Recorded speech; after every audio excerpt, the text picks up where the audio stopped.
Hey guys, welcome to SheKnowsArsenal. My name is Jessica. I'm your host. You can follow me on Twitter at JustKnowTweets and at SheKnowsArsenal. Welcome to another transfer talk. Why am I trying to be so professional? It's like the least professional place on the internet. Welcome. We're going to talk transfers, transfer talk, the most recent Arsenal news, transfer news, all that jazz. Make sure you guys like this video, subscribe to the channel. On today's show, we're going to be talking about Declan Rice, as well as Ivan Fresneda and Moussa Diaby from Leverkusen. Smash the like, smash the like, smash the likes. I see you guys are already in the chat. Let me know how you guys are feeling, what you guys are thinking, all that great and wonderful stuff. Kara student says, hey Jess, can you do a watch along for the Sunday super match? I would love to do a watch along for you. I would love it. So let me explain.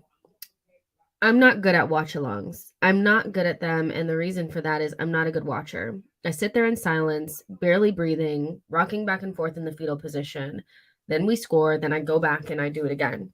I'm not a good watcher. I can never get it linked up or synced up with, whatever. The chat is always telling me what happened before it happens. And I think last season we did Brentford, we did Man City. Every one that we did, we lost. And so I think we're going to have to keep the watch alongs maybe for another time. I'm just not ready, especially not on Sunday, because it's just going to be so tense. Like, I just know it. Tamina says, hey, Jess, how are you doing today? I'm doing great. Did a lot of cleaning today before I decided to do the show. Kept my eye out on any sort of transfer news and that kind of stuff. And my house is smelling great. I got my candles on and all that kind of stuff. So I have had a really good day. Thank you so much for joining me. C says, anyone else not fussed about Rice? We'll talk about that in a little bit as well. Mackenzie says, what's up, Jess? And get Rice in immediately. Crispy Rice says, hello, all. Zitch says, hello to you as well. Amira says, happy Tuesday, everyone. Hope you have a great day so far, Jess. I have. Amira says, clocked late last night that we are halfway through the season and realized that I've never want the season to end. Never thought we'd be here so quickly. I don't know how to feel. In terms of where we are in the season, we're halfway through, just about. And I think we can start to dream a little bit, not get over, there's nothing about, the season that's done. I don't think we need to be like, we're going to win the league. We're going to win the league. I do think it's like an element of, now we can start to dream a little bit more. We've seen our team play big teams away from home, big teams at home, put together long runs, unbeaten runs. They're playing in a way where they're so confident that they're just sweeping teams aside. So I think that we are at a point where we can start to dream just a little bit more, not get carried away, not let our highs be too high and our lows be too low. But there's still so many twists and turns to go on, and we still have Europa League and FA Cup. So I don't want to get carried away. But yeah, the season, the feeling of it, watching us play is so fun. Like, it just is. Let's see what you guys are saying. Ken says hello to you as well. Austin says, all of London is red. We are getting back to where we belong. I agree. And Crispy Rice, exactly. It's still one game at a time. So I see you guys are like dying to talk about the transfer stuff, which I am as well. So make sure you guys smash the likes and we'll go ahead and get into it. The first thing that we're going to talk about is obviously the big news, which is the Declan Rice news. And this all broke yesterday at a very strange time where I was just kind of thinking to myself, why now? Why now? So essentially every single journalist came out with the same thing at the same time, that Arsenal are planning a summer move for West Ham midfielder Declan Rice and are growing in confidence that a deal could be done. Everybody from, Ben Jacobs to Gary Jacob to Ornstein to Gunnar Blog to whoever, everybody was reporting on this yesterday. And the fee is somewhere around 70 million. Like that's what they're saying it would be. The midfield is considered less of a priority in this January transfer window for Arsenal, but they're planning a summer move for Declan Rice. And yeah, so there's several different things that I feel like we can unpack from this. I think the first thing for me is why now? Why is this information coming out now? I'm sure we do hold interest in Declan Rice. He's, whether I like him or not, he's one of the, like, there's very few midfielders within that category that are going to be available this summer. They're all going to cost quite a bit. A lot of people are going to be focused on Enzo Fernandez, Caicedo, as well as Jude Bellingham. So the next kind of guy in that group is Declan Rice, especially with this contractual situation and the fact that West Ham are terrible, so I think I would be surprised if we weren't interested in Declan Rice. I think my whole thing is just why now? Why are we talking about, the summer window and not the January window? Now, it could be one of two things. Arsenal are leaking that information or giving that information to journalists to take the heat off of them a little bit because maybe they don't feel like they're going to bring in the winger. And so if we say we're going to do something big in the summer, then people won't be as upset about not doing something in January. Or his people are leaking this information. His agents or whatever are leaking this information to get other teams interested as well.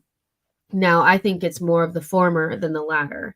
And, I think Declan Rice would come to Arsenal just because of like his other main option is Chelsea. And we know that like Champions League is so important to him. He wants to play in Champions League next season. And so, and also like Chelsea are very like hell-bent on bringing in Enzo Fernandez and Caicedo. And so he may not be on the top of their list. I know that there's a little bit of like within that Chelsea board is a little bit of, do we want to bring somebody back from our, that we got rid of before, that kind of stuff. But, I have my reservations on whether or not I care about this. Like I don't, because it's so far away from now. And because of what happened with Mudryk, it's like, if it's not happening in January, meaning that we know that Declan Rice is coming to us in the summer, even if he doesn't come to us in January, then I don't really care. That's really how I feel. I don't. As much as we need a midfielder and as exciting as that prospect sounds, we are in the middle of a January transfer window with the title on the line, and we're talking about summer transfers. And so there's so many different things that could be happening. And I want to know from your guys' perspective, what do you guys think? Do you think it's his people or do you think it's Arsenal? Let me know. Matt G says, I think his people are leaking this information. He's a Chelsea fan, but is seeing what's going on at the club. So he's exploring other options. Excuse me. Say Drew says, once our Chelsea are out of Europe and we are in CL, nobody will choose Chelsea over Arsenal. Mudryk was even kidnapped by his club. Let's see what you guys are saying. Bulgarian says, I prefer Moises Caicedo. Could be Conte like transformative figure. Martin N says probably his agent trying to get other clubs Chelsea to drive up the price for Declan Rice. I mean, there's so many different aspects of things, and for me, like as exciting as this would be as a signing, just in terms of like the sense of showing ambition, whether he's my favorite or not, going in for somebody like that that's going to have many suitors and being able to snap him up, and bringing in somebody who's not a child to back up Thomas Partey / Granit Xhaka for me would be exciting, but only in the summer. Only in the summer, so it just kind of is what it is. It was so weird because the information came out and I saw the usual suspects like posting Declan Rice and Arsenal kits and all that kind of stuff. And I just thought to myself, Aya, thank you so much for your super chat. Says if Arsenal could do another surprise transfer under people's noses like the Vieira one, which player would it be for you that could get you excited? See, for me, like at this point, it's so difficult to know because, like, there's not a lot of really good winger talent out there, to be honest. Like, that fits our needs, our requirements, that would fit all the short-term and the long-term vision of the club, and so it's hard to really know. I mean, I actually would be okay with Ferran Torres. I know so many people have, like, a real adverse reaction to hearing his name for some reason, but for me, like, somebody that's kind of on the outskirts of their squad, but we know has quality because we've seen him in the league before. He's 24, 25 years old and can play across the front three. I think, he's somebody that if we were like, yeah, we're going to loan him, in January and then see if we want to purchase him in the summer, kind of like what we did with Odegaard, that would be good enough for me to feel like, Arsenal did what they were supposed to do. We know they're going to go big in the summer on a midfielder. We know that. But in this January transfer window, it's literally just about getting it's so hard because I can't say that it's like it's just about getting a body in because it's not, but it's so hard to find the body that also fits short term, long term, all that kind of stuff.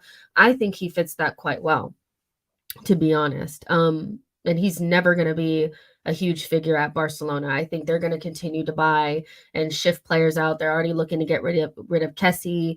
They brought in Aubameyang and got rid of him quickly. They brought Ferran Torres in for big money, and then now he's not playing. And so he's somebody to me that, like, although he may want to stay at Barcelona because we know once they get to Barcelona, they're like, I'm not trying to leave. For his career, especially because he's 25, going to Arsenal would not be the worst thing, for him. So if that was the surprise, I actually wouldn't mind that. I think he's a quality player. And I also think that when players are not in the right places that they're supposed to be at, their level sometimes drops. And so I get that watching him now, you're like, oh, he's shit, but I do think that there's a quality player there that's also already worked with Mikel Arteta, which is really attractive to me. West Ham Network says, strong possibility West Ham releasing the news our board have history. That is a possibility as well. Elab says Matoma Olise would be great, both EPL proven. I would say, the Matoma / Olise feel more like summer signings to me than January signings, just because, like, first of all, Crystal Palace are not in a great position right now. Like, Crystal Palace are, let me check it really quick, but last time I checked, they weren't in a great position. And so, like, when I keep seeing people say, let's go get Zaha, not only do I think that ship has sailed and he's not necessarily like my favorite player, Crystal Palace are not in a position in January to just let one of their best players go. So yeah, Crystal Palace, they're not necessarily in danger of relegation, but, like, the bottom 3 teams have 15 points and Crystal Palace has 22. So they are not performing well. They've lost 4 out of their last 5 games. And so a team that's in a very difficult situation like that is probably not going to be looking to sell any of their attackers, right?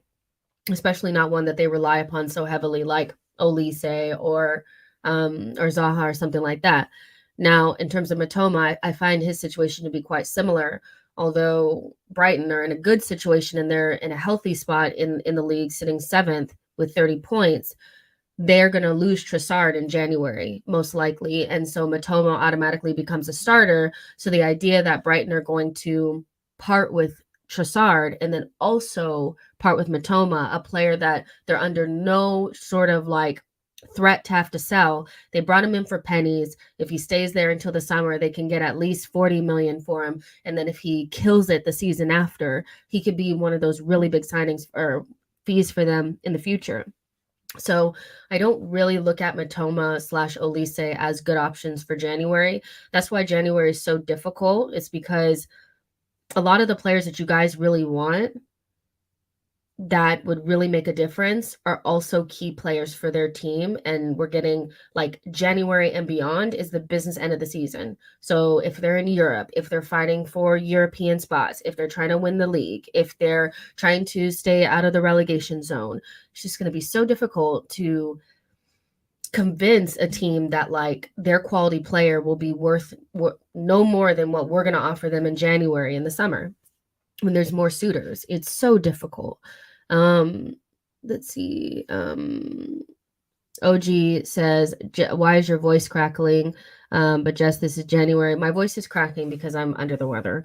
But Jess, this is January. It's going to be a hard one for us because Mudrik's fee will skyrocket that of whoever, that if whoever we choose to go for in January, but I'm in love with Mitoma.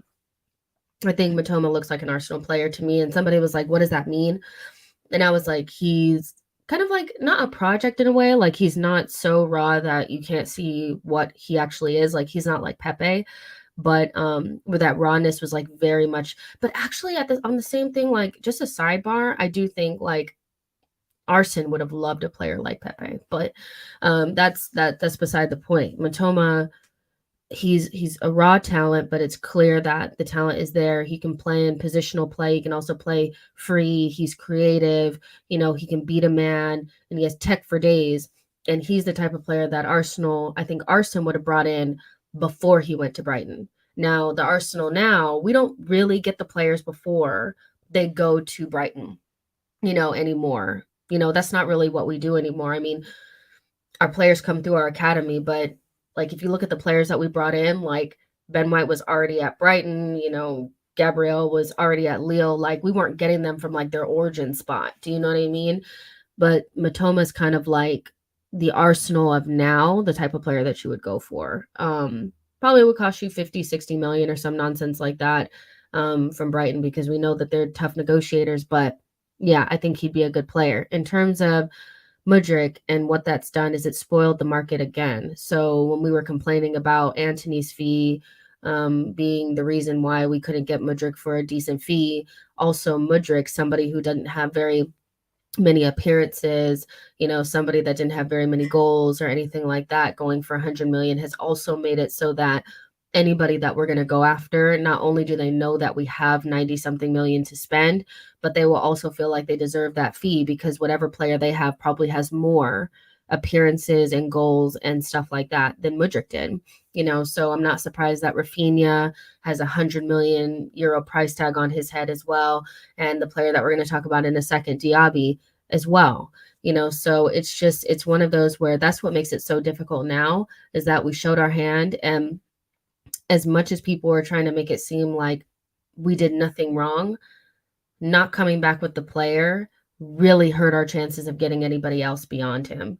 And so it's not to say Edu out or anything like that, but like if you were going to go and you're going to try to get him, you needed to come back with the player, because now we're in such a bad spot. Everybody knows you have almost 100 million to spend. Everybody knows you're desperate. And now people feel like wingers that have less than 30 appearances and very little to show in sort of GA, as long as they're talented, they deserve 100 million, especially in January. So yeah, a cow says, just because Edu has killed our scout system and relying on his friends Kia and Mendez for players. I don't know if he's killed our scouting system. I kind of get what you're saying, but the replacement of this, like what we replaced the scouting system with, was data. And so I would say like Edu does kind of rely upon his relationships sometimes, but I do think that you can look at some of the recruitment that we've done and say that like, okay, like the data may have brought a couple of different players to the forefront. Like let's say a good example of that would be we're looking for a right back that's about 6 feet tall, that can do this, and do that, and the data spit out Tomiyasu and Emerson. Now I don't know, maybe because Edu has connections, with somebody in Brazil, maybe he was the one that was pushing for Emerson for that reason. But then Arteta stepped in talent ID wise and said he wanted Tomiyasu. And so I do think that, I don't think he's killed our scouting network. I think it's been replaced with data, but he doesn't have like the players that he kind of goes for. This is my feeling, is like Arteta's, his talent ID usually trumps whatever relationships Edu would have been trying to use. So I kind of get what you're saying, but yeah. We have a scouting system. It's just now built within data, and like that's like everybody uses data now. It's not anything special now. Social Join says, have to pay the fees. Edu messed up big time. Absolute Ricky mistake. The thing about the whole Mudryk thing is like, because of the nature of it and the way that it was kind of like a circus and so out there in the media, you know, it was a big win for Chelsea Football Club in a situation where they're not really looked at very well right now because of what their status in on the table and Bowley's outward reputation and all that kind of stuff. This is what people would consider the biggest hijack of all time, and it was very much Hollywood, very dramatic and very, oh my gosh, at the last minute, they flew over in a jet and then they grabbed the player and and so they're gonna milk it till it's dry, and so that's why there's gonna be many interview, many an article written about this over and over and over again, because this was seen as a huge win for them, and their new project and Bowley and all this kind of stuff. And so I do agree that only time will tell if it's a big win, but in the short term, when they don't have much to show for it on the pitch, it doesn't look good for us, but it looks really good for them, so I think that, like, in that aspect of things, it is kind of like, ugh, I just want it to go away.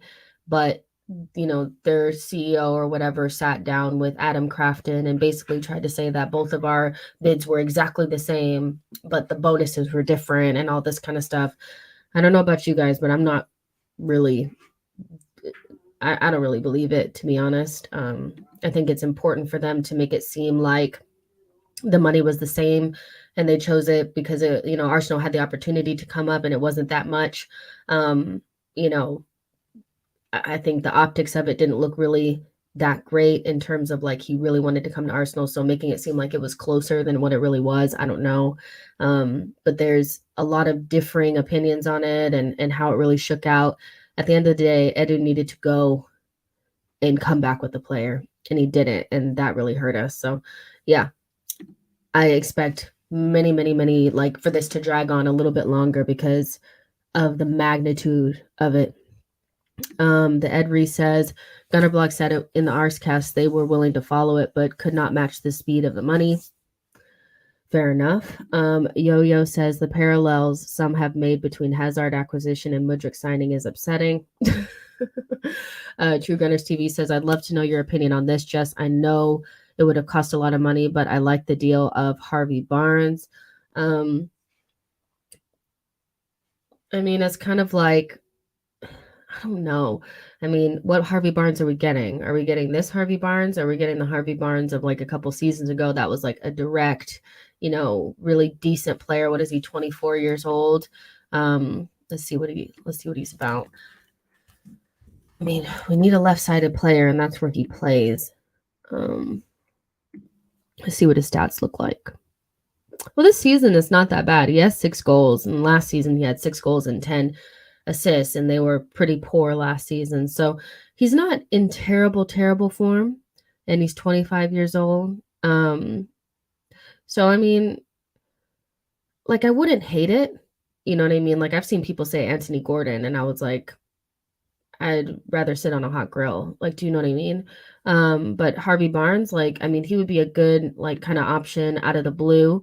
I'm just not sure what his ceiling is, and I think I know Arsenal, like, fans want to make sure that we just bolster the squad, whether the player is good for the short term and long term. For some people, doesn't matter. I think Arsenal really care about the long term. And the long term would mean somebody that they feel like could become something special. And I'm not sure that Harvey Barnes is. I think he's a good player that could bolster the squad and give us depth. But could he potentially be something special? I don't know. Does he have a high ceiling? I'm not sure. But he's in a dead Leicester squad, and everybody there is withering away, day by day. And so maybe he just needs to escape. But he's a player that I haven't seen very many links for. I haven't seen any other teams really interested in him.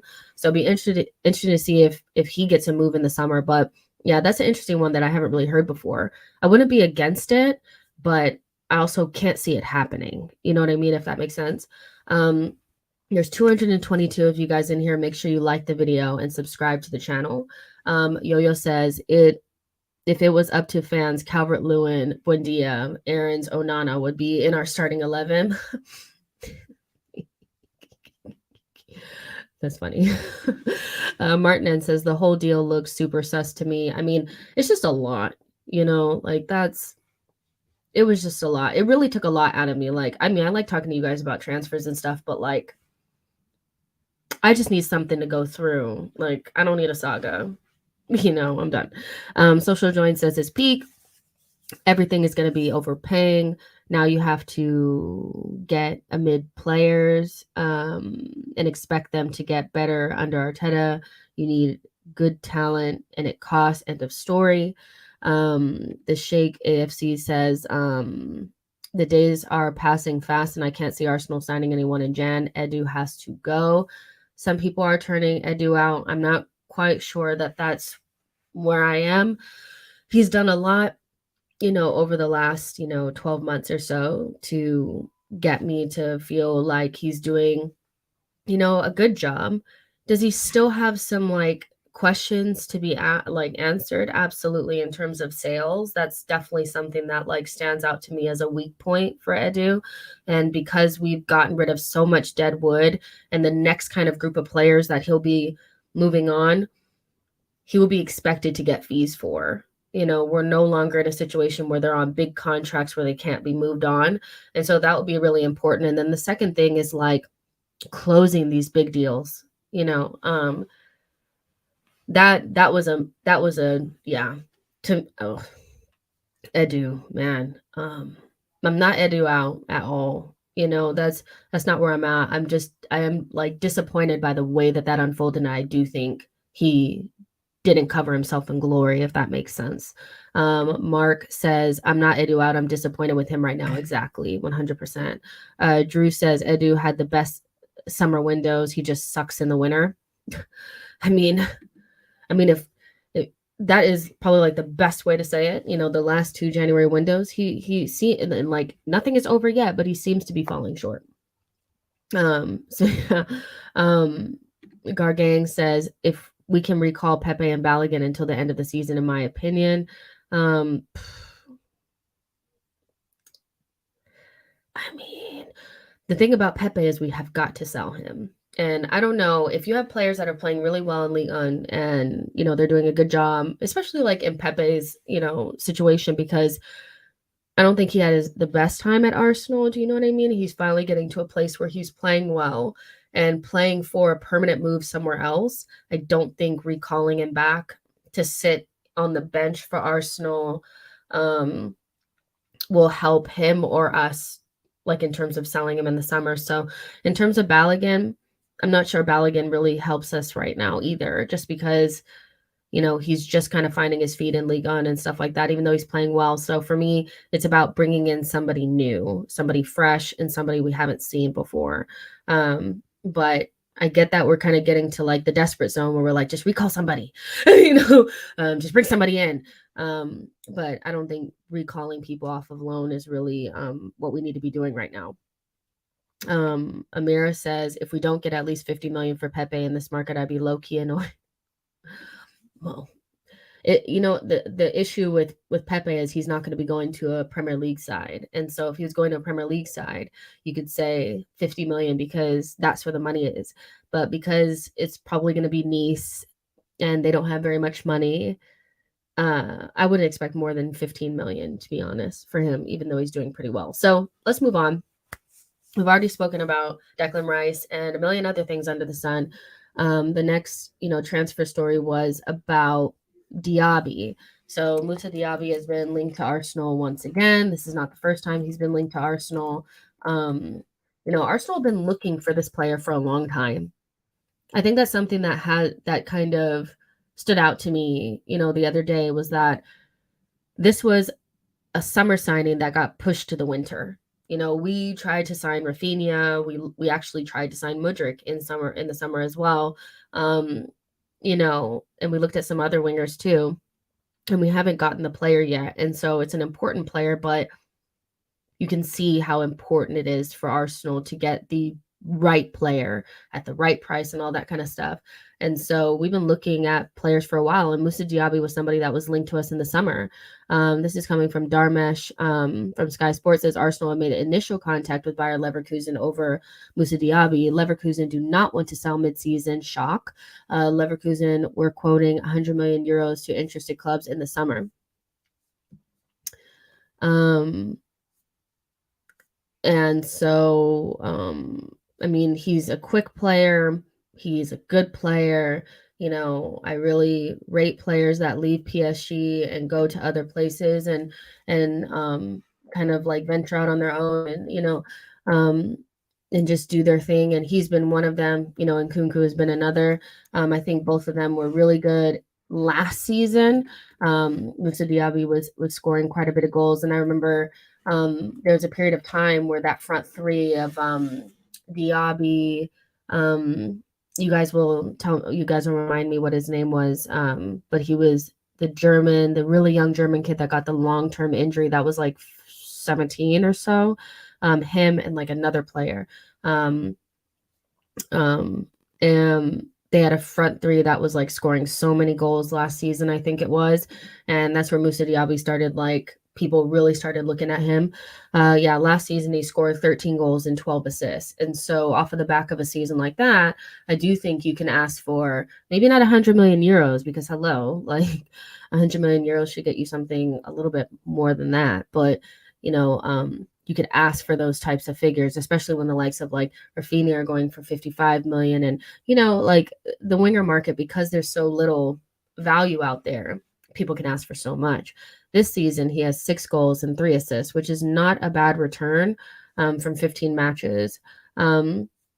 He's 23 years old. The one thing I would say is that somebody who didn't go to the World Cup, I don't think, should be going for 100 million. I don't know what else you're adding in there, but just beyond being good in the Bundesliga, I need you to be like, have made the French national team. Those kinds of things are what you actually would add on. You know what I mean? But 23 years old, lightning quick, the type of speed that we don't have in our team. Again, Martinelli is really fast, but like Diaby is faster. I think he can play on both sides, and he's a pretty good player. So on paper, words. On paper, it makes sense. But again, like, he's a player that's important to his team, and it's January, and so them not wanting to sell means that in order to get them to the table, you'd have to probably overpay. I don't see him forcing a move or anything like that. And so this is not something that I feel like I'm going to get too invested in. It's just initial contacts. And we do this often, like even if players are not really available or whatever, we will kind of like make contact and see. And then, we did it with Douglas Luiz, where we were putting in bids and Aston Villa stayed firm about not wanting to sell him. And so I feel like this could be something similar. Ryan Taylor actually just posted this and said Arsenal's interest in Moussa Diaby is legitimate, but the chances of a January deal are slim unless big money is tabled. Bayer Leverkusen director Simon Rolf today said, we want to keep Moussa for as long as possible. Mudrik's figures will now need to be used as the benchmark. So, like, I wouldn't be like thinking that that's going to happen. Do you know what I'm saying? And so, like, if I had to give like 1 out of 10 how likely I think this deal is to happen, I would probably say about a 2 or a 3, to be honest. So not anything to really get excited about, but I mean, Arsenal are still looking, but the reality is the way that the Mudryk deal unfolded, it's going to be really difficult to get anybody in. And I really do, my heart of hearts, like deep down, is the Declan Rice thing was leaked so that people would like relax. We see Liverpool, they do it all the time. They are notorious for not bringing in players and, disappointing their fan base. And often what they'll do is, put something out in the distance that, we're looking to get in Jude Bellingham. So there's no reason to bring in anybody right now or, whatever. And even to say that, like,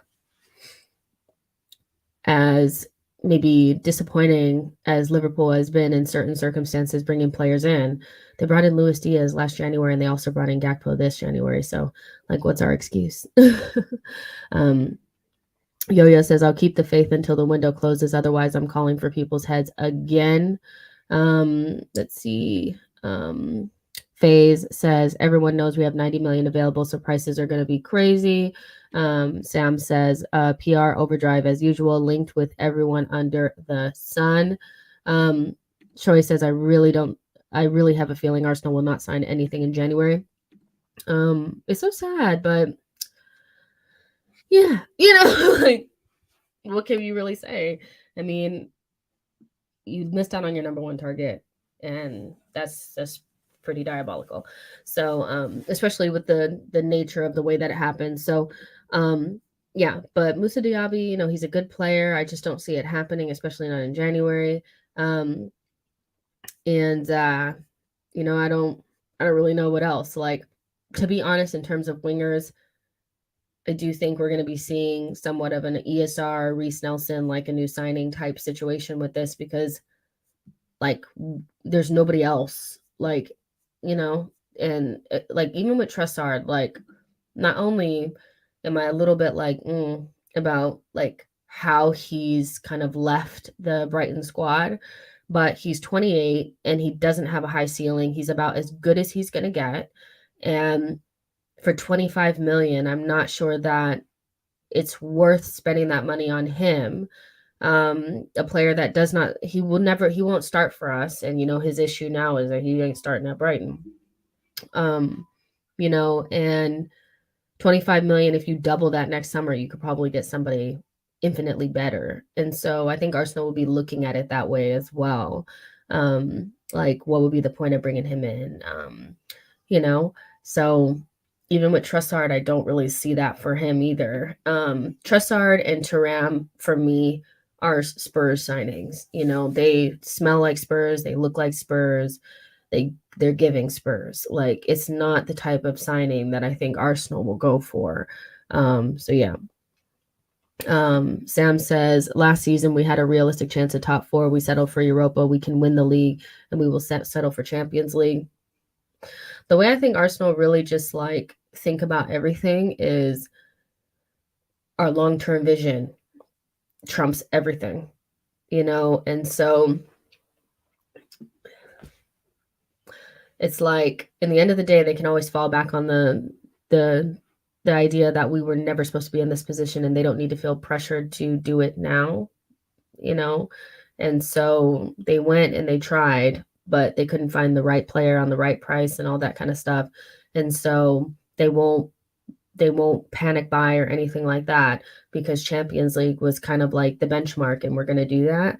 But you guys know how I feel about, everybody was like, well, we didn't get Vlahovic and, we got Jesus instead and now look where we are.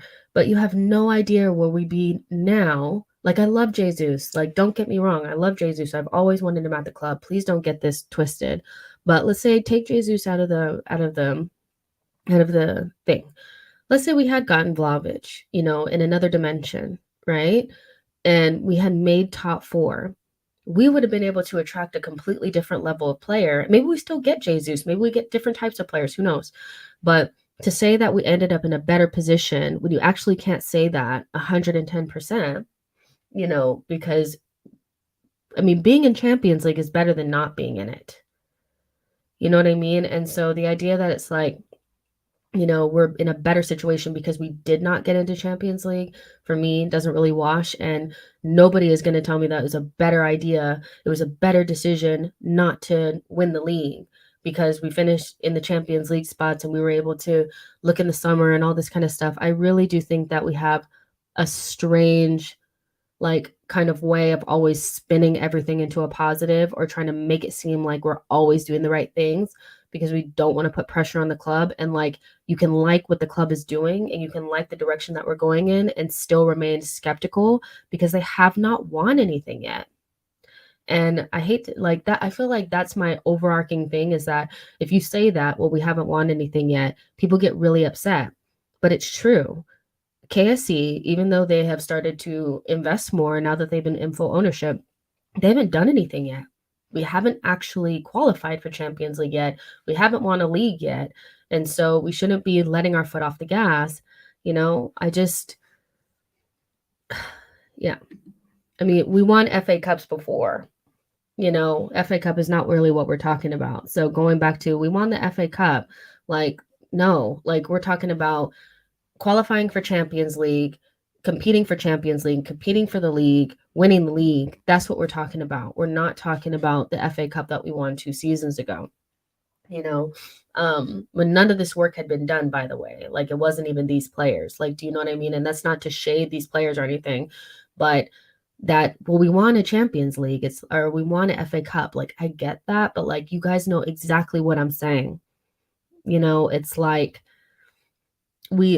this. I know the fan base wants to be positive all the time, but it's not even about being negative. It's about just remaining skeptical, because it's they haven't done anything yet. They've done exactly what they're supposed to be doing. They should be trying to get us back to where we're supposed to be, and so just to be oh, it's fine. We're not going to sign anybody in January, but we'll be in a better position because we didn't get bent over by Shakhtar. And yeah, we didn't win the league, but we got really close and we're in Champions League, so it's fine. I'm not saying we have to be cranky out all the time. I'm just saying we should probably be cranky skeptical still. And everybody's skeptical. That's all I'm saying, you guys. I know people don't like to hear that, because it's we're top of the league, but we haven't done anything yet. Amira says loans are called loans for a reason. How bad can a footballer's mentalities be that I'll risk ruining the dressing room unless they're the right one? 6 months is the least we need. Fair enough. Let's see. C says the title race starts in March. Everything before that is just buying a ticket to be involved in it. Fair enough. Let's see. Andrew says prices rising in EPL now. Same thing happened in America baseball to where 100 million deals are now nothing. Get used to it or perish. That's another part of it, is if that's what it takes to play the game, Arsenal will have to up it a little bit. And of course, I know people are saying that we were willing to spend the 100 million or whatever and whatever, but then at that point, just don't not leave without the player. If you are out, I think that's even worse. People that are well, we were willing to spend the money. We're willing to spend the money. Well, then why didn't they just amend things a little bit more and make it more feasible or attainable for Shakhtar, so you didn't leave without the player? I actually think it sounds better that we just weren't willing to go up to the fee. Not that we were willing to go up to the fee and then not do the bonuses. I mean, at a certain point, you just have to go the full way, So yeah.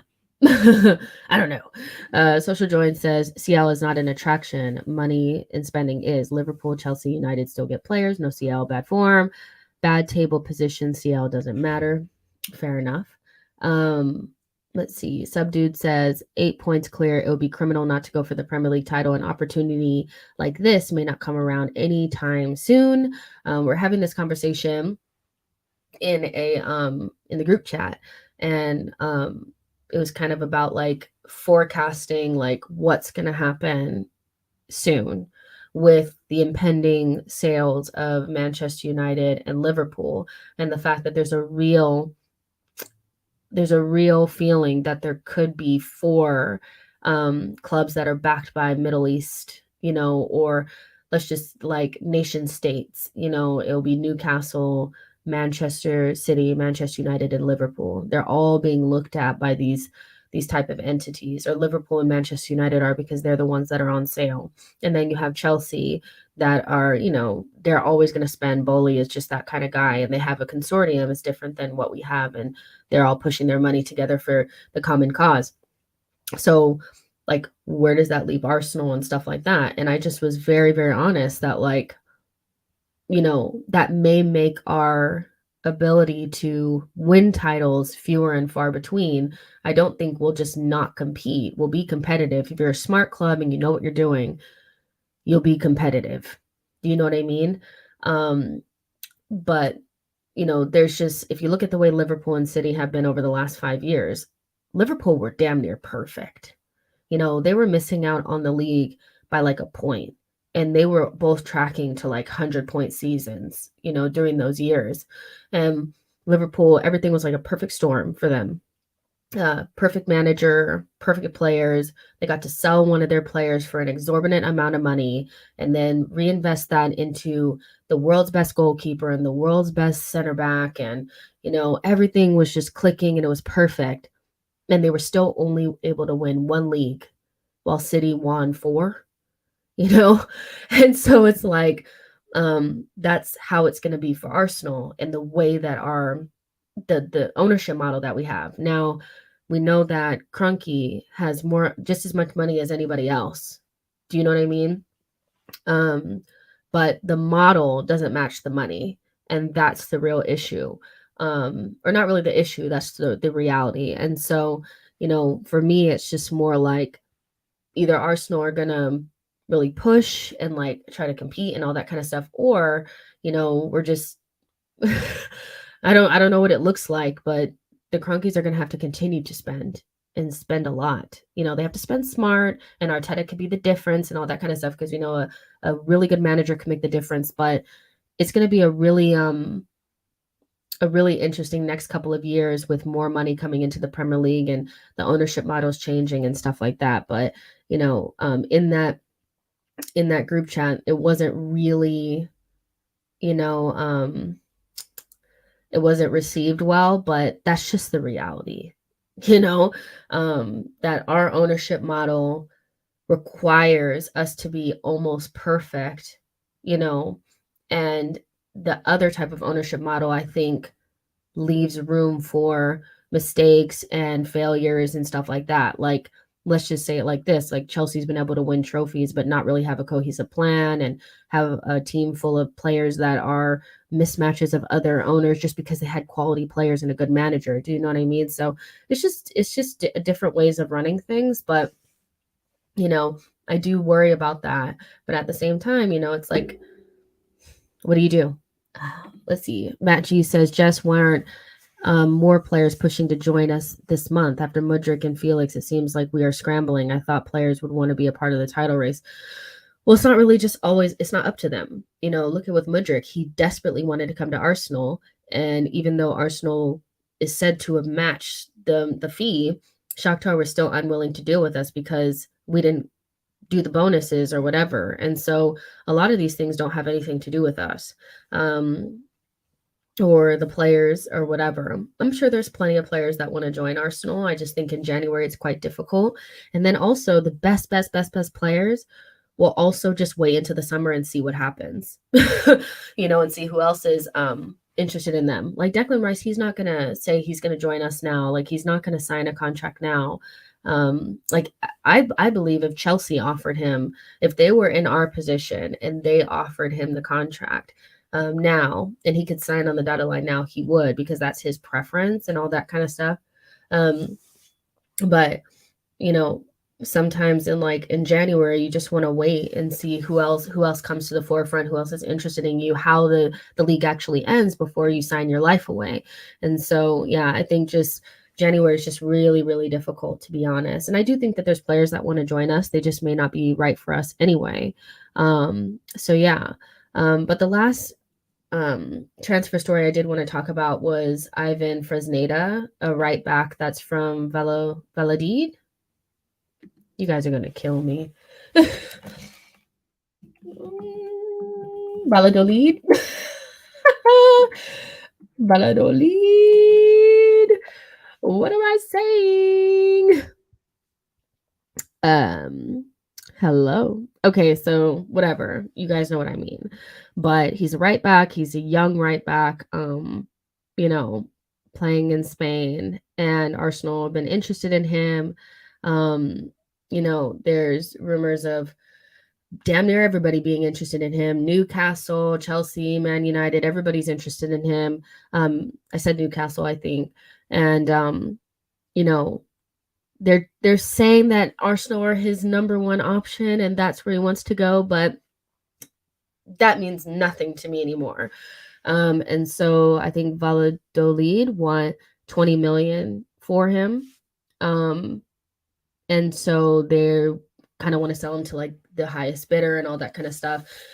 I did see that like a Spanish outlet had said that, a 10 plus 5, so 10 million plus 5 10 million plus 5 million in add-ons was an offer that came through from a Premier League club, but he clarified that it wasn't from Arsenal. So, but Ivan Fresneda would not, pick his club quickly. Like they kind of want to see all the offers, and he wants, like, they'll kind of look at where he wants to go and stuff like that. So there's that. But I do think it's also interesting that, when a lot of the stuff is coming out about Fresneda, that Cedric has been told by Arsenal that he can start to negotiate personal terms with Fulham. I think that's significant because I think it was David Ornstein that said that, they would not allow Cedric to go if they did not have a replacement. Right now, we kind of have Ben White, who's obviously the number one right back, and then you have tomiyasu, and that's kind of like it. And so, I do kind of understand the aspect of, like, even though we're not desperate for a right back, you wouldn't really want to get rid of Cedric and not have a backup just in case something were to happen to Zinchenko and Tierney, it's not outside of the realm of possibility with their injury records. And then, you move Tommy over and something happens at right back, you just never really know. And so they want to replace Cedric with somebody. So it is interesting that the news about Cedric talking to Fulham about personal terms. This is coming from Liao Thomas. Fulham are in talks with Cedric over personal terms. Arsenal gained the permission to speak to them. So with him potentially going there, that does open up a spot for Fresneda. And it looks like that deal to whatever club he goes to will happen soon. I did see, stuff about Arsenal willing to offer 20 million for Fresneda. I don't know, until Arsenal actually offers something, I don't believe anything anymore. And the links for that, or like, the sources for those are not very good. But he's 18 years old. He's really talented, really. And, I think that this would be an interesting move for the future. But I know a lot of people are going to be like, well, damn, a right back, where's the winger? But it might be, I don't think if this is a player that they see for the future and all that kind of stuff, I don't think you don't get him because you haven't gotten a right winger, but it would be kind of like, damn, you know what I mean? But yeah, we'll see what happens. Leonide says, Cedric has to take a pay cut then.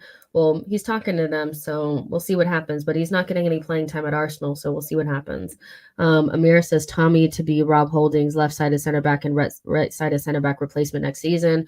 Tommy's the real definition of a utility player, not players like Ainsley Maitland-Niles or Chambers. No offense to them.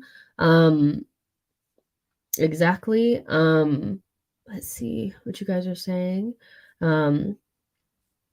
Matt G says this is Aaron Hickey 2.0. Potentially. I think the only thing that makes it a little bit more like is because they are letting Cedric go ahead and talk to Fulham. They would not let him go unless they could replace him. Or that's what they said. But then again, they have always kind of been wrong. So there you go. Paul says, doubtful any business will get done. Most likely Cedric gets sold. Let's see what you guys are saying. Yanzo says, years ago, critics were saying that Man United couldn't win the title with kids, and Alex Ferguson proved them wrong. Arsenal deserved to win the league this season and prove the doubters wrong. I mean, do we deserve to win it? Nobody deserves anything that they don't actually get. Do you know what I mean? Like, I don't know if we deserve it. I think that we have every chance to win it, and we're firmly in a title race and that kind of stuff. But I get what you're saying. A lot of people talk about how young the team is and stuff like that. And those things are very true, but that doesn't mean that they cannot win it. Antonio says, just do you feel like the integrity of football is in real danger because of the billionaires stepping in the world football? I'm really worried.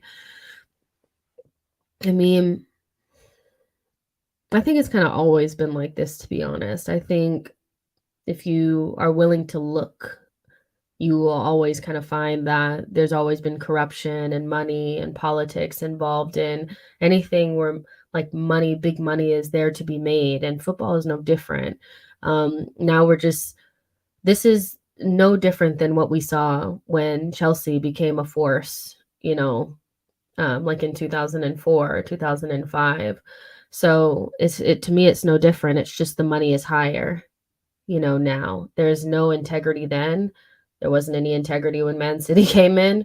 There's no credit, there's no integrity when Newcastle got bought, and so I think that the money figures are bigger now, but it's no different than like, when we used to be able to buy top class players like Dennis Bergkamp for like 5 million or something, and Chelsea started coming in and buying up players for 30 million, which at that point was like 100 million. So, yeah, I mean, am I really worried? No, because I feel like this is just a natural evolution of football. It will eat itself. Like, this is just what it is. But it is something that from an Arsenal perspective, I worry about. And like, what does competing with clubs like this mean and look like? So yeah. Subdued says, I'm more worried about the state ownership. They essentially have unlimited funding. Antonio says, just believe Fresneda, the real deal. He plays like a 30-year-old player. Honestly, he's incredible, mature for his age. And he's not coming to Arsenal. No, I'm joking. You guys, I'm sorry. I'm just in one of those moods where I'm like, nothing is happening for us. You know what I mean?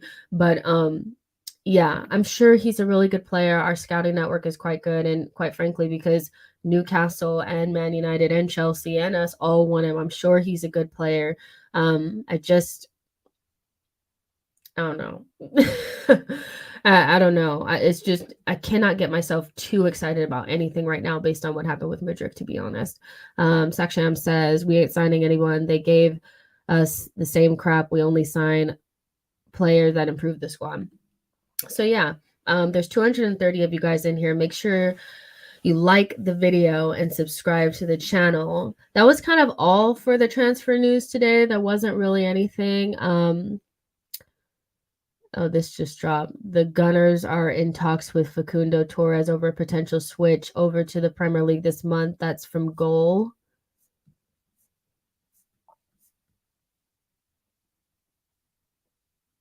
What?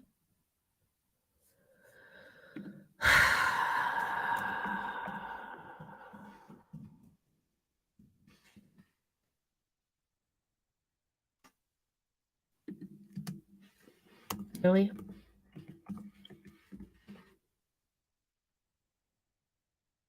Oh my God. So this was like 16 hours ago.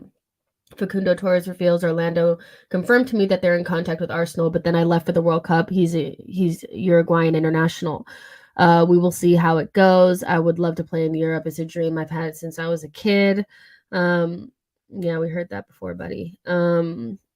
And if you guys do remember him, he's the kid that scored against us when we played in the Orlando Cup. He played for Orlando City.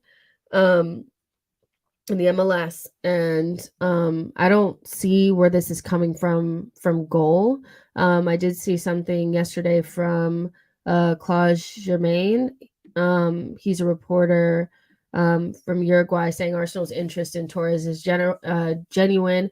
Torres is the plan B at the moment. The club is working on a deal to sign plan A. If they can't, Torres will join. I mean, I don't see where that report is coming from Goal. And people do all type of weird stuff, like they manipulate words from other people to try to make it seem like that's what they said. But Facundo Torres is definitely a player that I think Arsenal are interested in. He's just wasn't the number one target. We know who the number one target is. He'd probably be much easier to get than some of these other players, but like, damn, that's underwhelming. That's underwhelming. That's like an extra signing. Like, do you know what I mean? When you sign somebody, you get an extra signing. You're excited about the main signing, but the extra signing is like cool. Like, he's an extra signing. I don't give a shit. Oh my god, I'm done. Anyways, let's see. E Santiago says Tuchel wanted Rice. Potter's guy is Caicedo. Sakshem says negotiated FC, contact made FC. James Bond says Facundo Torres is going to stay right where he is, and he better not twerk. Let's see. Shake says, I mean, if Mikel and Edu want him, let's get him.